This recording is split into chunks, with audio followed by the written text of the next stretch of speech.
کسی کا عیب تلاش کرنے والے کی مثال اس مکھی کی جیسی ہے جو سارا خوبصورت جسم چھوڑ کر صرف زخم پر ہی بیٹھتی ہے۔ نادان لوگ دولت کے لیے دل کا سکون گنوا دیتے ہیں اور دانشمند دل کے سکون کے لیے دولت لٹا دیتے ہیں۔ تمہارا ایک رب ہے پھر بھی تم اسے یاد نہیں کرتے، لیکن اس کے کتنے بندے ہیں پھر بھی تم کو نہیں بھولتا۔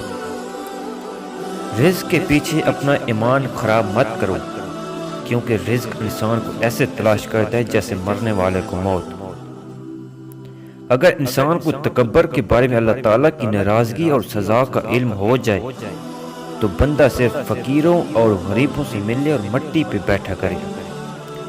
رشتے خون کے نہیں احساس کے ہوتے ہیں، اگر احساس ہو تو اجنبی بھی اپنے ہو جاتے ہیں، اگر احساس نہ ہو تو اپنے بھی اجنبی ہو جاتے ہیں۔ انسان دکھ نہیں دیتے، انسان سے وابستہ امیدیں دکھ دیتی ہیں۔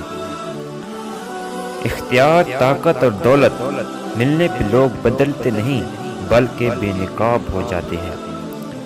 مصیبت میں ہو تو کبھی یہ نہ سوچو کہ کون سا دوست کام آئے گا، بلکہ یہ سوچو کہ اب کون سا دوست چھوڑ کر جائے گا۔ صبر ایک ایسی سواری ہے جو اپنے سوار کو گرنے نہیں دیتی، نہ کسی کے قدموں میں اور نہ کسی کی نظروں سے۔